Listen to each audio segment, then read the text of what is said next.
Kidney নষ্ট হওয়া কোনো হঠাৎ ঘটনা নয়। এটা শুরু হয় আমাদের প্রতিদিনের খাবার থেকেই। আপনি হয়তো বুঝতেও পারছেন না, এই 5টা খাবার ধীরে ধীরে আপনার কিডনিকে নষ্ট করে দিচ্ছে। কিডনি দিন হোক বা রাত, আপনি ঘুমান বা জেগে থাকেন, এটা নিজের কাজ করে যায় একদম নিঃশব্দে। না কোনো ব্যথা দিয়ে জানায়, না কোনো সতর্কবার্তা দেয়। কিন্তু একদিন হঠাৎ করে যখন এই অঙ্গটা দুর্বল হয়ে পড়ে, তখন বুঝতে পারেন আপনার পুরো জীবনটাই যেন বদলে গেছে। শুনতে সাধারণ মনে হলেও আপনার বেঁচে থাকার জন্য এটি কতটা গুরুত্বপূর্ণ তা অনেকেই ঠিকভাবে উপলব্ধি করতে পারেন না। আমরা যখন বয়সের একটা পর্যায়ে পৌঁছাই, বিশেষ করে 30 বা 55 পরে, তখন শরীরের ছোট ছোট সমস্যাগুলো আমাদের নজরে আসতে শুরু করে। হাঁটুর ব্যথা হলে আমরা গুরুত্ব দিই, কোমরে টান লাগলে সাবধান হই, চোখে কম দেখলে ডাক্তার দেখাই, হজমে সমস্যা হলে খাবার পরিবর্তন করি। অর্থাৎ শরীরের যেসব সমস্যা চোখে পড়ে বা অনুভব করা যায়, সেগুলো নিয়ে আমরা বেশ সচেতন। কিন্তু কিডনি, এই অঙ্গটা নিয়ে আমরা প্রায় ভাবিই না। কারণ খুব সহজ, কিডনি সাধারণত ব্যথা দিয়ে সতর্ক করে না। এটা চুপচাপ নিজের কাজ করে যায় আর ভেতরে ভেতরে ক্ষতিগ্রস্ত হতে থাকে। এই কারণেই কিডনিকে বলা হয় সাইলেন্ট ওয়ার্কার। এই ভিডিওটা বিশেষ করে তাদের জন্য যাদের বয়স 55-র বেশি, অথবা যারা মনে করেন আমি তো মোটামুটি ঠিকই আছি, বড় কোনো সমস্যা তো নেই। কিন্তু বাস্তবতা একটু ভিন্ন। আপনি প্রতিদিন যেসব খাবার খুব স্বাভাবিকভাবে খাচ্ছেন, যেগুলোকে আপনি নিরাপদ মনে করছেন, সেগুলোর মধ্যেই লুকিয়ে থাকতে পারে এমন কিছু উপাদান যেগুলো ধীরে ধীরে আপনার কিডনিকে দুর্বল করে দিচ্ছে। সবচেয়ে ভয়ের বিষয় হলো আপনি সেটা বুঝতেই পারছেন না।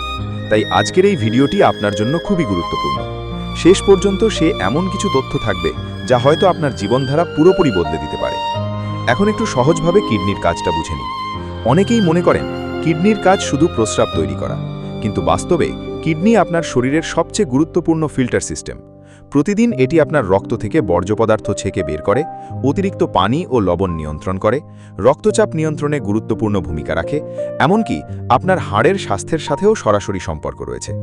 অর্থাৎ কিডনি ঠিকভাবে কাজ না করলে শুধু একটি অঙ্গ নয়, পুরো শরীরই প্রভাবিত হয়। কিন্তু সমস্যা হলো, কিডনি যখন ক্ষতিগ্রস্ত হতে শুরু করে, শুরুতে সেটা খুবই সূক্ষ্ম কিছু লক্ষণের মাধ্যমে প্রকাশ পায়। যেমন আপনি হয়তো আগের চেয়ে একটু বেশি ক্লান্ত অনুভব করছেন, খাবারের স্বাদ আগের মতো লাগছে না, মুখে অদ্ভুত একটা তেতো ভাব, পা বা চোখের নিচে হালকা ফোলা ভাব, রাতে বারবার ঘুম ভেঙে যাওয়া। এই লক্ষণগুলো এতটাই সাধারণ যে আমরা প্রায়ই এগুলোকে বয়সের স্বাভাবিক পরিবর্তন বলে ধরে নিই। কিন্তু অনেক সময় এই ছোট ছোট সংকেতগুলোই হতে পারে বড় সমস্যার শুরু। এখন একটা গুরুত্বপূর্ণ প্রশ্ন, আজকের দিনে কিডনি খারাপ হওয়ার সবচেয়ে বড় কারণ কি? অনেকে ভাবেন হয়তো কোনো বড় রোগ, হঠাৎ কোনো ইনফেকশন বা কোনো দুর্ঘটনা, কিন্তু বাস্তবতা অনেকটাই ভিন্ন। সবচেয়ে বড় কারণ হলো আমাদের প্রতিদিনের ভুল খাদ্যাভ্যাস। হ্যাঁ, আপনি ঠিকই শুনেছেন, আমরা প্রতিদিন এমন কিছু খাবার খাচ্ছি যেগুলো একদিনে ক্ষতি করে না, এক সপ্তাহেও কোনো সমস্যা বোঝায় না, কিন্তু বছরের পর বছর ধরে খেতে খেতে এই খাবারগুলো কিডনির ওপর এমন চাপ তৈরি করে যা ধীরে ধীরে একসময় বড় সমস্যায় পরিণত হয়। ভাবুন তো, একটা ফিল্টার যদি প্রতিদিন ময়লা পানি ছেঁকে পরিষ্কার করে, তাহলে একসময় সেটা নিজেই নষ্ট হয়ে যাবে না?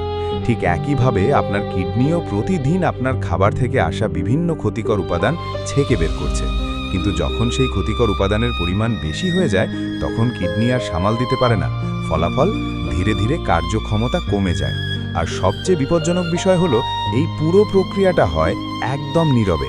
আপনি বুঝতেই পারেন না ভেতরে ভেতরে কতটা ক্ষতি হয়ে গেছে। অনেকেই তখনই টের পান যখন সমস্যা অনেকটাই এগিয়ে যায়। তাই সচেতন হওয়াটা খুবই জরুরি। এখন প্রশ্ন হলো, কোন খাবারগুলো সবচেয়ে বেশি ক্ষতি করছে? কোনগুলো আমরা প্রতিদিন খাচ্ছি ভালো মনে করে, কিন্তু আসলে এগুলোই ধীরে ধীরে কিডনির ওপর চাপ বাড়াচ্ছে? এই প্রশ্নেরই উত্তর আমি আপনাকে দেব পরবর্তী অংশে। কারণ এখন আমরা আলোচনা করব এমন 5টি খাবার নিয়ে যেগুলো অনেকেই স্বাস্থ্যকর মনে করে খান, কিন্তু 55-র পরে এই খাবারগুলো কিডনির জন্য মোটেও নিরাপদ নয়। তবে ভয়ের কিছু নেই, কারণ প্রতিটি সমস্যারই সমাধান আছে। আমি শুধু বলবো না কোন খাবার ক্ষতি করছে, আমি এটাও বলবো তার বদলে আপনি কি খেতে পারেন যা আপনার শরীরকে ভালো রাখবে। এবার আসি দ্বিতীয় খাবারের কথায়, যেটা অনেকেই শক্তি বাড়ানোর জন্য খায়, কিন্তু অজান্তেই কিডনির ওপর বাড়তি চাপ তৈরি করে। আর সেটি হলো অতিরিক্ত প্রোটিনযুক্ত খাবার, বিশেষ করে লাল মাংস। অনেকেই মনে করেন শক্ত থাকতে হলে বেশি প্রোটিন খেতেই হবে। কেউ কেউ তো আবার বলেন মাংস না খেলে শরীর দুর্বল হয়ে যাবে। এই কথাটা একদম পুরোপুরি ভুল না, কিন্তু একটা জিনিস আমরা অনেকেই ভুলে যাই, বয়সের সাথে সাথে শরীরের চাহিদাও বদলে যায়। যেটা 20-30 বছরে আপনার শরীর সহজে সামলাতে পারত, 55-র পরে সেটাই ধীরে ধীরে চাপ হয়ে দাঁড়ায়। 55-র পরে কিডনি আর আগের মতো অতিরিক্ত প্রোটিন সহজে ভাঙতে পারে না। বিশেষ করে লাল মাংস খেলে শরীরে এমন কিছু বর্জ্য তৈরি হয় যেগুলো বের করতে কিডনিকে অতিরিক্ত পরিশ্রম করতে হয়। আর এই পরিশ্রমটা প্রতিদিন চলতে থাকলে ধীরে ধীরে কিডনি ক্লান্ত হয়ে পড়ে। আপনি শুরুতে কিছুই টের পান না, সব ঠিকঠাকই মনে হয়, কিন্তু কিছু বছর পর হঠাৎ রুটিন চেকআপে ধরা পড়ে ক্রিয়েটিনিন বেড়ে গেছে। তখন প্রশ্ন আসে, তাহলে কি প্রোটিন খাবো না? উত্তর হলো অবশ্যই খাবেন, কিন্তু বুদ্ধি করে। লাল মাংসের বদলে আপনি রাখতে পারেন ছোট মাছ, যেগুলো সহজে হজম হয় এবং কিডনির ওপর কম চাপ ফেলে। বিশেষ করে সেদ্ধ বা হালকা ঝোল করা মাছ শরীরকে প্রয়োজনীয় পুষ্টি দেয় এবং কিডনিকেও অতিরিক্ত কষ্ট দেয় না। সবচেয়ে গুরুত্বপূর্ণ বিষয় হলো একদিনে বেশি খাওয়া নয়, বরং অল্প অল্প করে নিয়মিত খাওয়াটাই সবচেয়ে নিরাপদ। এখন চলুন আসি তৃতীয় খাবারের দিকে। এই খাবারটা প্রায় সবাই খায়, অনেকেই এটাকে খুব স্বাভাবিক এবং আধুনিক হেলদি ফুড মনে করেন, কিন্তু বাস্তবে এটাই ধীরে ধীরে কিডনির ওপর নীরব ক্ষতি করে। আমি বলছি অতিরিক্ত প্যাকেটজাত হেলথ ফুডের কথা।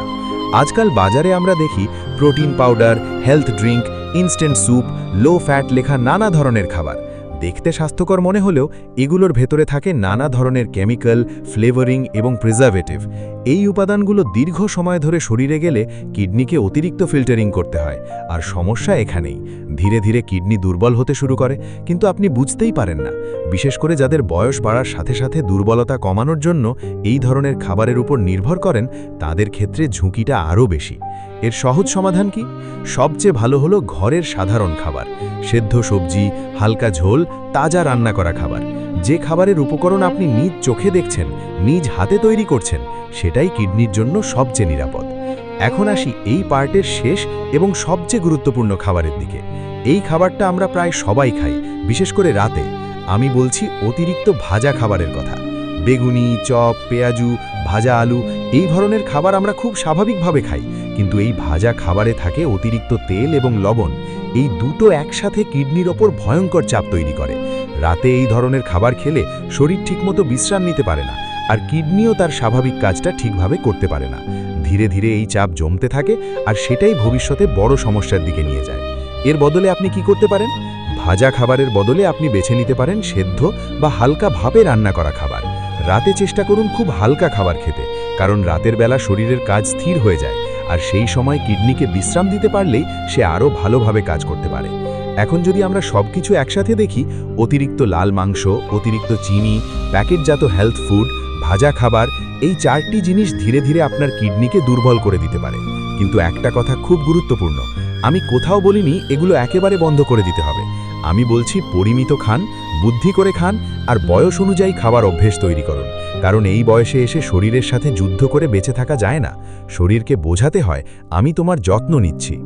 এতক্ষণ আমরা খুব ভালোভাবে বুঝলাম কোন খাবারগুলো কিডনিকে ধীরে ধীরে ক্ষতি করে এবং কোনগুলো কমালে কিডনির ওপর চাপ কমে। এখন স্বাভাবিকভাবেই একটা প্রশ্ন আসে, তাহলে কি খেলে ভালো হবে? কোন খাবারগুলো কিডনিকে সত্যিকারেরভাবে সুরক্ষা দিতে পারে? এই প্রশ্নটাই সবচেয়ে গুরুত্বপূর্ণ, কারণ শুধু ক্ষতিকর খাবার বাদ দিলেই হবে না, শরীরকে ভালো খাবারও দিতে হবে। এই বয়সে শরীর আর জটিল কিছু সহ্য করতে পারে না, তাই সবচেয়ে ভালো হলো সহজ পরিচিত ঘরোয়া খাবার। এগুলোই আসলে শরীরের সবচেয়ে বড় ওষুধ। প্রথম যে খাবারটির কথা বলবো সেটা খুব সাধারণ হলেও অসাধারণ উপকারী। সবুজ শাকসবজি, লাউ, ঝিঙে, পটল, চালকুমড়া, উচ্ছে, এই ধরনের সবজি খুব হালকা, সহজে হজম হয় এবং কিডনির ওপর কোনো অতিরিক্ত চাপ ফেলে না। বরং এই সবজিগুলো শরীর থেকে ধীরে ধীরে বর্জ্য বের হতে সাহায্য করে, ফলে কিডনি একটু বিশ্রাম পায়। অনেকে বলেন এই সবজি খেলে শরীরে শক্তি আসে না, কিন্তু সত্যিটা হলো এই বয়সে শরীরকে হালকা রাখাই আসল শক্তি। এই সবজি সেদ্ধ বা হালকা ঝোল করে খেলে কিডনির সবচেয়ে বেশি উপকার পায়। এরপর আসে ফলের কথা। সব ফল কিডনির জন্য একরকম নয়। যেসব ফলে পানি বেশি আর চিনি কম, সেগুলো সবচেয়ে ভালো, যেমন পেয়ারা, আপেল, পেঁপে। এই ফলগুলো পরিমিত পরিমাণে খেলে কিডনি পরিষ্কার রাখতে সাহায্য করে। সকাল বা দুপুরে এগুলো খাওয়া সবচেয়ে ভালো। রাতে ফল খাওয়া একটু কম রাখাই ভালো। এখন আসি আরেকটি খুব গুরুত্বপূর্ণ খাবারের দিকে, যেটা আমরা অনেকেই ভয় পাই, কিন্তু ঠিকভাবে খেলে এটা খুব উপকারী। আমি বলছি ডালের কথা। সব ডাল একসাথে বেশি খাওয়ার দরকার নেই, কিন্তু অল্প পরিমাণে মুগ ডাল বা মুসুর ডাল শরীরকে প্রয়োজনীয় শক্তি দেয় এবং কিডনির ওপর অতিরিক্ত চাপও ফেলে না। একটা বিষয় অবশ্যই খেয়াল রাখবেন, ডাল যেন খুব ঘন না হয়, হালকা করে রান্না করাই সবচেয়ে ভালো। এখন আসি সবচেয়ে গুরুত্বপূর্ণ বিষয়, জল। অনেকেই বলেন আমি কম জল খাই, তবুও তো ভালো আছি, কিন্তু সত্যিটা হলো কিডনির সবচেয়ে বড় বন্ধু হলো সঠিক পরিমাণ পানি। পানি শরীর থেকে বর্জ্য বের করে দেয়, কিডনিকে পরিষ্কার রাখে এবং তার কাজকে সহজ করে দেয়। কিন্তু হ্যাঁ, সব কিছুতেই ভারসাম্য দরকার, না বেশি না কম। ঠিক পরিমাণটাই সবচেয়ে গুরুত্বপূর্ণ। কম জল খেলে কিডনি শরীরের বর্জ্য ঠিকভাবে বের করতে পারে না, এটা সত্যি। কিন্তু একই সাথে আরেকটা বিষয়ও সত্যি, সবাইকে এক নিয়মে জল খেতে হবে এমনটা নয়। যাদের আগে থেকেই কিডনির সমস্যা আছে তারা অবশ্যই ডাক্তারের পরামর্শ অনুযায়ী জল গ্রহণ করবেন। কিন্তু সাধারণভাবে বলতে গেলে দিনের মধ্যে অল্প অল্প করে পানি খাওয়াটাই সবচেয়ে ভালো অভ্যাস। একসাথে অনেক পানি না খেয়ে ছোট ছোট পরিমাণে বারবার পানি খেলে কিডনি অনেক বেশি আরাম পায় এবং ভালোভাবে কাজ করতে পারে। এখন এই জায়গায় আসার আগে আপনার কাছে একটা ছোট্ট অনুরোধ আছে। এই আলোচনা শুধু তথ্য না, এটা একটা সচেতনতার চেষ্টা। যদি এই কথাগুলো আপনার একটু হলেও কাজে লাগে তাহলে একবার ভিডিওটা লাইক করে দিন। এতে বুঝতে পারবো আপনি এমন সচেতন বিষয়গুলো পছন্দ করেন। আর চাইলে এমন আরও গুরুত্বপূর্ণ তথ্য ভবিষ্যতে দেখতে চ্যানেলটা সাবস্ক্রাইব করে রাখতে পারেন।